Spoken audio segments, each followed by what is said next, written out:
Good morning students. हम chapter 5 देख रहे हैं, बराबर।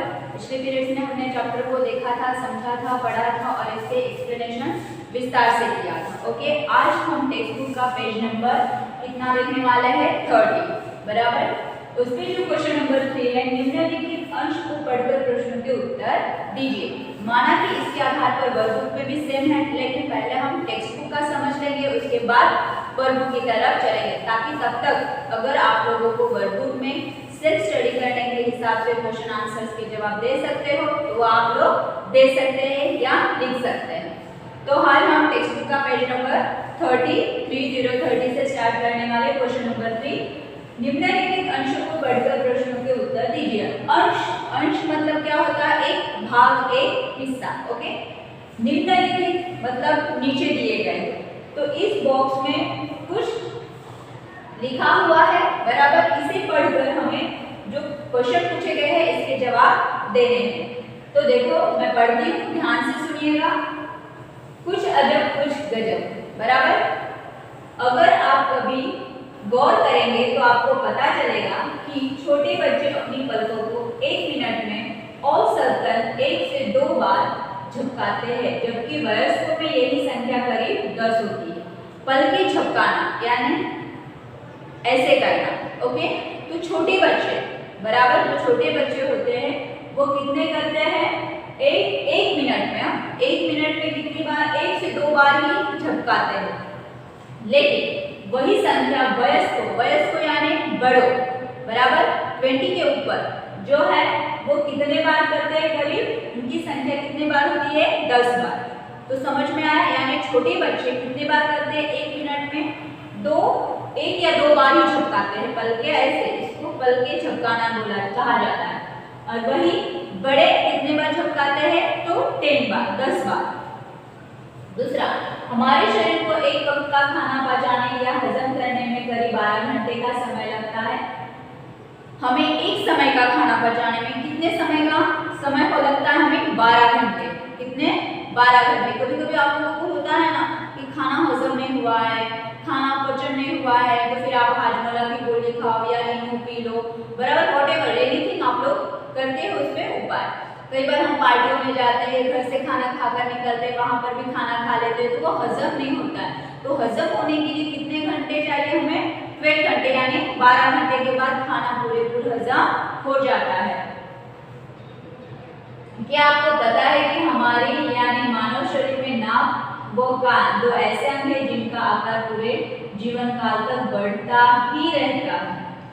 देखो, हमें भी पता नहीं थी ये बात, आज पढ़ने के बाद पता चला है कि क्या हमारे मानव शरीर यानी हमारे जो शरीर है इसके नाक और कान ये 2 भाग ऐसे हैं जो जीवन काल तक बढ़ता ही रहता है। मतलब हमारे मृत्यु तो वो बढ़ते ही रहता है। कभी आप लोगों ने नोटिस किया है क्या? अब से जरूर करना, ऑब्जर्व करते रहना है कि हमारे नाक और कान हमेशा जीवन काल तक क्या होता है? बढ़ते ही रहता है, बराबर। जैसे कि अगर हमने अपना दांत लिया तो वो दांत बढ़ता है क्या? नहीं, हमारे दांत 2 बार आते हैं, बराबर। जो हमारे जन्मदात दांत होते हैं उसको दूध के दांत बोला जाता है। वो एक बार 8, 9 या 10 साल की उम्र में वो टूटते हैं, उसके बाद परमानेंटली दांत हमें आते हैं, जो टूटने के बाद दांत कभी आते नहीं हैं। उसी तरीके से हमारे नाक और कान 2 ऐसे अंग हैं हमारे शरीर के जो जीवन काल तक क्या होता है? बढ़ते ही रहता है। ओके, तो उसके आधार पर देखना, यहाँ पर क्वेश्चन दिए गए हैं। छोटे बच्चे और वयस्कों की पलकें झपकने में क्या अंतर है? क्या अंतर है बेटा? कि छोटे बच्चों के 1 मिनट में कितने? 1 या 2 बार, वही बड़ों के कितने बार झपकते हैं? 10 बार। ओके, हमारे शरीर को कौन सा कार्य करने में 12 घंटे लगते हैं? कौन सा कार्य? तो खाना पचाने में। एक टाइम का खाना हमें पचाने में, हजम करने में कितने घंटे लगते हैं? 12 घंटे। अब मैं ये आप लोगों को ओरली एक्सप्लेन कर रही हूँ क्योंकि इसका रिटर्न हमें वर्कबुक में आने वाला है। पहले ध्यान से समझ लेना, हम टेक्स्ट बुक का ऐसे ही समझ लेकर इसके अकॉर्डिंग आप लोगों को वर्कबुक में है तो वहां पर हम लिखने के उसकी मैं पीडीएफ आप लोगों को भेज दूंगी। इसको मैं सिर्फ आप लोगों को एक्सप्लेन कर रही हूँ, समझा रही हूँ। ओके, रीडिंग के लिए भी मैं, जिनके पास बुक नहीं है उनके लिए तो मैं पीडीएफ भेज दूंगी ताकि आप लोग अच्छे से रीड कर लेंगे। क्वेश्चन नंबर 3, शरीर के ऐसे कौन से 2 अंग हैं जो पूरे जीवन लंबे काल तक बढ़ते रहते हैं, नाक और कान। ओके, उसके बाद देखो कोई बहुत धीरे चलता है तो लोग कहते हैं ये कछुए की चाल चल रहा। अब तुम ही बताओ, जो तेज चलने वाला तो उसे क्या कहेंगे? अब आप लोगों को खरगोश और कछुए की तो कथा यानी स्टोरी आप लोगों को कहानी पता ही है, बराबर है ना। कछुआ धीरे धीरे चलते हुए भी वो अपनी मंजिल तक पहुंच जाता है क्योंकि वो लगातार चलते ही रहता है। लेकिन खरगोश तेजी से चलते हुए भी वो सोचता है कि क्या कछुआ तो बहुत पीछे, उसकी चाल से तब तक मैं क्या कर लूंगा, एक अच्छी नींद निकालूंगा। और वो सोए रहता है, तब तक से कछुआ अपनी मंजिल तक पहुंच जाता है। कछुए और खरगोश की रेस, पता है ना ये कहानी। तो वैसे ही उस पर ही आधारित किया है कि कोई बहुत धीरे चलता है तो लोग कहते हैं कछुए की चाल चल रहा है। अब तुम बताओ कोई तेज चलता होगा तो क्या कहेंगे? खरगोश की चाल। ओके, देन उसके बाद है क्वेश्चन नंबर 5, चिड़ियाघर में जाकर क्या क्या नहीं करना चाहिए। अब चिड़ियाघर में जाकर हमें क्या क्या नहीं करना चाहिए बताओ तो क्या क्या नहीं करना चाहिए? पशु पक्षियों को चिढ़ाना नहीं चाहिए, उन्हें पत्थर नहीं मारना चाहिए, उन्हें कोई भी अनाज जैसे केला हो, कोई फ्रूट हो, हम अगर उसे फेंक कर नहीं देना चाहिए। ओके, उसके बाद क्या, उनके सामने शोर नहीं करना चाहिए और बहुत सारी बातें हैं जो आप लोगों को ये हमें वर्कबुक में डिटेल्स में लेंगे। ओके, उसके बाद स्वाध्याय स्टार्ट होता है। प्रश्नों के उत्तर दीजिए। चिड़ियाघर की सैर के लिए कौन कौन आए थे? चिड़ियाघर की सैर के लिए कौन कौन आए थे? गीता और दादाजी। बंदर को लोग क्या खिला रहे थे? क्या खिला रहे थे? तो केले। बंदर को लोग केले खिला रहे थे। लंगूर का मुंह कैसा होता है? लंगूर का मुंह काला होता है। तालाब में क्या था? तालाब में क्या थी? मछलियां और बतख।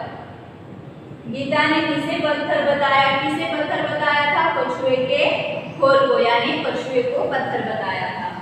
कछुए का रक्षक क्या है? उसका खोल यानी कवच। विदेशी पक्षी का नाम क्या था? विदेशी पक्षी का नाम क्या था? काकातुआ।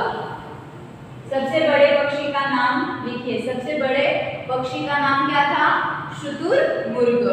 ओके, देन उसके बाद है पेज नंबर 31। उदाहरण के अनुसार रेखांकित शब्दों की जगह उचित शब्द रखकर वाक्य पूरा कीजिए। क्या है? उदाहरण के अनुसार रेखांकित शब्दों की जगह उचित शब्द रखकर वाक्य पूरा कीजिए। ये जो रेखांकित यानी अंडरलाइन किए गए हैं शब्दों की जगह उचित शब्द यानी प्रॉपर टू करेक्ट वर्ड है वो रखकर हमें सेंटेंस पूरा करना है।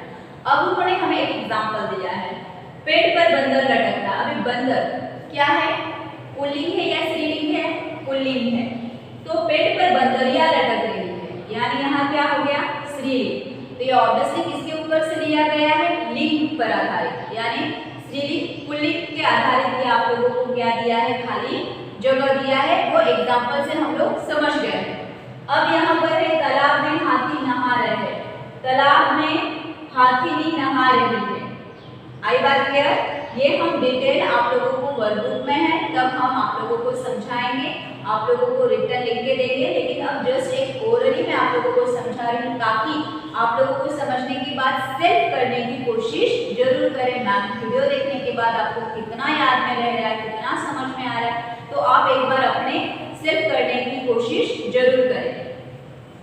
रेगिस्तान में ऊंट दौड़ रहा है। रेगिस्तान में ऊंटनी दौड़ रही है। जंगल में मोरनी नाच रही है। जंगल में मोर नाच रहा है। नाच रहा है पुल्लिंग। पिंजरे में शेर दहाड़ रहा है। पिंजरे में शेरनी दहाड़ रही है, रहा है। मतलब हमें सेंटेंस से पता चलता है कि स्त्रीलिंग है या पुल्लिंग है, उसके हिसाब से हमें ये खाली जगह भरना है। ये समझ में आया? उसके बाद ये नीचे दिए गए जंगल के दृश्य का वर्णन कीजिए। यहाँ पर एक हमें जंगल का पिक्चर्स दिया गया है। दृश्य यानी क्या? चित्र दिया गया है। उसके आधार पर वर्णन क्या करना है? यानी एक्सप्लेन करना है। बराबर, हमें ये वहाँ पर लिखना है। तो इसके लिए वर्कबुक में स्पेशल हम ये वहाँ देखेंगे। उसके बाद क्वेश्चन नंबर 4 चित्र के आधार पर रिक्त स्थानों की पूर्ति कीजिए। यानी ये पिक्चर्स दिखाई दे रहे हैं, इसके आधार पर हमें क्या करना है? ये रिक्त स्थान की पूर्ति करना है। जैसे कि मैं एक एग्जांपल बता दूं, आप लोगों को मैं समझा रही हूँ, आप लोगों को कोशिश करना है कि आप लोग कितना अंडरस्टैंड हुआ, कितना समझ पाए हैं, ओरली आप लोग कितना समझ पाते तो सेव करने की कोशिश करना। अदरवाइज जब हम वर्कबुक से लेंगे तब तो आपको पीडीएफ जाएगा। जोर से गरजा, अब कौन जोर से गरजा होगा? इस पिक्चर्स में क्या दिखाई दे रहा है? गरजने वाला किसके लिए बोल सकते हैं? तो शेर। सो यहाँ पर हमने शेर लिखा। ओके, क्लियर हो रहा है? उसके बाद चिड़ियाघर में एक सींग वाला था। क्या सींग वाला था? गेंडा। लिखने की जरूरत है नहीं, पिक्चर के अनुसार आप लोग देख लेना। उसके बाद तालाब में डैश कर रही है, कर रही थी। क्या? बतख। हरियर डैश टेंटे करता था। क्या है? तोता। कितना आसान है। तो हमें बस पिक्चर सीखना, क्योंकि यहाँ पर क्वेश्चन में ही मेंशन किया गया है कि चित्र के आधार पर रिक्त स्थानों की पूर्ति कीजिए। रिक्त स्थान यानी खाली जगह, पूर्ति करना यानी भरना। ओके, तो चित्र के आधार पर भरना है। ये बहुत आसान है, ये समझ में आया। उसके बाद आगे देखते हैं पेज नंबर 32 का। पेज नंबर 32 पर क्वेश्चन नंबर 5 है, चित्र पर जानकर आयात में से उसका हिंदी नाम ढूंढकर लिखिए। आयात मतलब ये जो हमें कॉलम दिया गया है, बॉक्स दिया गया है, इसमें से चित्रों को देखकर उनके नाम लिखना है। अब ये कोई हार्ड है बेटा? नहीं, बस क्वेश्चन को समझ में आना चाहिए।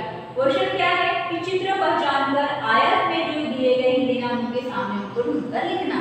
तो एक सैंपल में आप लोगों को एग्जांपल बता रही हूँ। अब जैसे कि ये पिक्चर्स किसका नजर आ रहा है? शेर का। तो शेर कहाँ दिया गया है? यहाँ पर। बस उसे ढूंढकर यहाँ पर लिख लेना। ओके, देन ये क्या दिखाई दे रहा है आप लोगों को? मूंगफली। तो मूंगफली इसके सामने लिखना। ये क्या है? केला। केला। ये गेंडा। गेंडा। ये भालू। भालू। मछली। मछली। देन मगरमच्छ।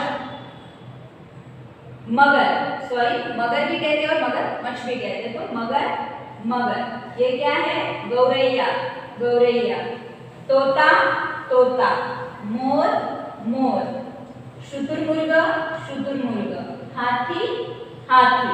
तो ये आप लोग लिख सकते हैं। बराबर मैंने समझाया, आप लोग पेंसिल से टेक्स्ट बुक में लिख लेना, ताकि आप लोगों को वर्कबुक में जब हम करेंगे तो आप लोगों को वहां पर भी एक बार रिवीजन आसानी से हो जाएगा। ओके, नेक्स्ट देखते हैं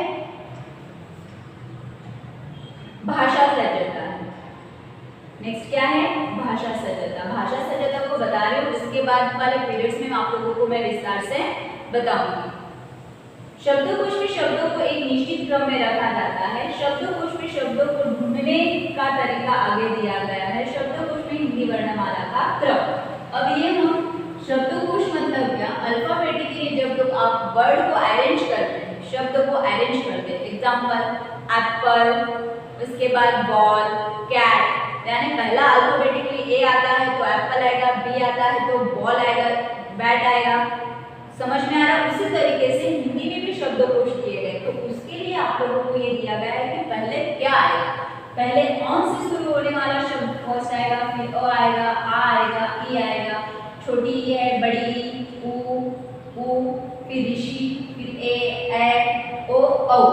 ओके, उसके बाद क ख ग घ च छ ज, और फिर ज के बाद का क्रम किसका है? य ज्ञ ज्ञान वाला। ओके, झ ट ठ ड ढ न, और त का से शब्द आएगा और त्र से आएगा, तो त्र के बाद किस कौन सा शब्द चालू होगा? त्र वाला। फिर थ द ध न प फ ब भ म य र ल व श स ह। आई बात समझ में? तो इस तरीके से हमें अल्फाबेटिकली शब्दकोश जब आएंगे तो ये आप लोगों को ये बहुत ही इंपॉर्टेंट है। IMP जिसे बोलते हैं इम्पोर्टेंट, ये बहुत ही इम्पोर्टेंट है। अगर अभी आप लोग इसको लर्न कर लोगे या अपने माइंड में फिट कर लोगे तो आपको टेक नो प्रॉब्लम शब्दकोश के क्रम के लगा पाते, जो आप लोगों को बहुत जरूरी है। मानो तुम्हें क वर्ण से शुरू होने वाले शब्द ढूंढना है। शब्दकोश में उनका क्रम इस प्रकार होगा। देखिए, कंगाल, कपूर, कारावास, किलकारी, कीर्ति, कुदाल, कुक। ये छोटा वाला कु, बड़ा वाला। कृषि, जैसे री की मात्रा आती है। केंद्र, केतकी। अब आप बोलोगे कि मैम ये केतकी, लेकिन जैसे कि मैं आप लोगों को बता दूं कि इस पर अनुस्वार है, बराबर, तो इससे पहले अनुस्वार वाले शब्द पहले आते हैं, इसलिए केंद्र, केतकी, देन कैदी, कोरा, कौतुक, क्या, क्रम और क्षमा। क्या जिसमें या जोड़ा गया हो, फिर उसके बाद र वाला और क्षमा। आई बात समझ में? उसके बाद व्याकरण की दृष्टि से कोई शब्द संज्ञा, सर्वनाम, विशेषण, क्रिया आदि भेदों में से किसी भेद का है तो इसकी सूचना आपको इन संकेतों के द्वारा से मिल जाए। हाँ, संकेताक्षर अथवा संक्षिप्त रूप प्रयुक्त हुए हैं। तो इसमें क्या बताया गया है कि संज्ञा, सर्वनाम, विशेषण, ये जो है संज्ञा, सर्वनाम, विशेषण, क्रिया, ये जो व्याकरण के भेदों में से है, इनके हमें संक्षिप्त मतलब शॉर्ट फॉर्म, जैसे कि आप लोग अगर टेक्स्ट बुक तो हम शॉर्ट फॉर्म में टी और बी, वर्क बुक w.b. ऐसा मतलब शॉर्ट फॉर्म। उसी तरीके से इनके जो शॉर्ट फॉर्म दिए जाएंगे तो आप कैसे पहचानेंगे, ये इसमें बताया गया है। तो देखते हैं वो किस प्रकार है। अब पु जहां पर लिखा होगा तो उसका क्या मतलब होगा? पुल्लिंग। जैसे कि मैंने बताया लिंग के दो स्त्रीलिंगी और पुल्लिंग, उसके हिसाब से पु जहां लिखा हो पुल्लिंग।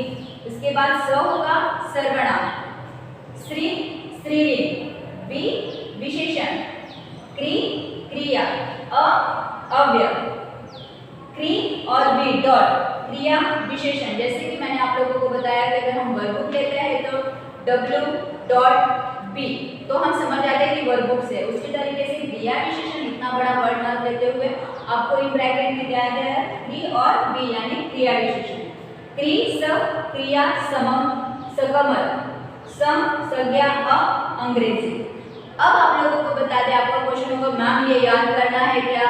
तो नहीं, आपको याद नहीं करना। ये सारे भाग आप लोगों को, आप जैसे जैसे क्लासेस में जाएंगे वैसे वैसे आप लोगों को पढ़ने को सीखने को मिलेगा। सिर्फ आप लोगों को क्या करना है कि शॉर्ट फॉर्म याद करके रखना है कि इन शब्दों का शॉर्ट फॉर्म ये आता है, बराबर। अभी तक आप लोगों को सिर्फ लिंग, स्त्रीलिंग, पुल्लिंग, सर्वनाम और विशेषण यहीं तक आप लोगों को पढ़ने में है। आई बात समझ में?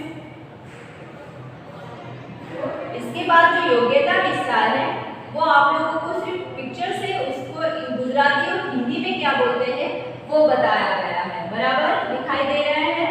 अंग्रेजी और हिंदी में किस तरीके से लिखा जाता है ये आप लोगों को बताया गया है।